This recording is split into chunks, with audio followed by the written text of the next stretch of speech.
लंबे वक्त से मुश्किल के दौर में बनी हुई टेलीकॉम ऑपरेटर वोडाफोन आइडिया के कस्टमर्स के लिए राहत की खबर है।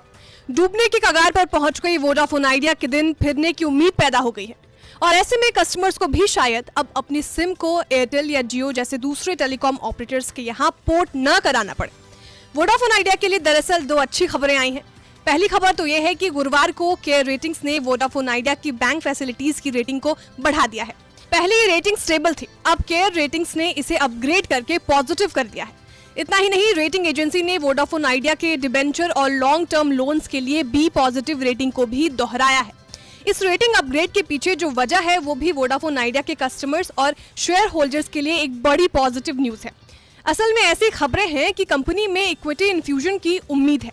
साथ ही बैंकों और फाइनेंशियल इंस्टीट्यूशन से कंपनी को लंबे वक्त का लोन मिलने की उम्मीद भी है। अगर कंपनी पैसा जुटाने में सफल रहती है तो उसके लिए कामकाजी मुश्किलें कम हो सकती हैं।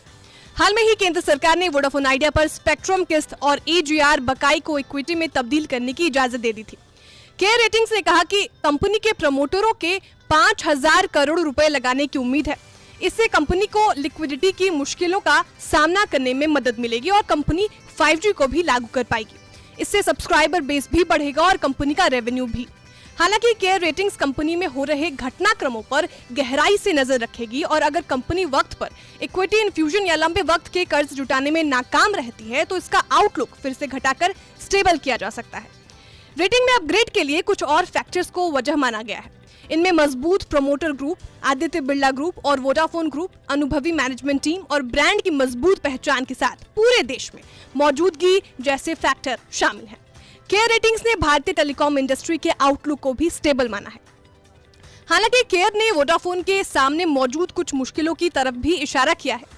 इनमें कंपनी के लगातार कमजोर होते फाइनेंशियल रिस्क प्रोफाइल, लगातार घट रहे सब्सक्राइबर बेस और इन्वेस्टर्स और फाइनेंशियल इंस्टीट्यूशन से पूंजी जुटाने में असफलता जैसे मुश्किलें शामिल हैं।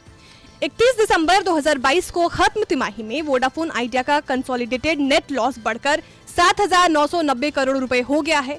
एक साल पहले की इसी तिमाही में कंपनी का लॉस 7,234 करोड़ रुपए था।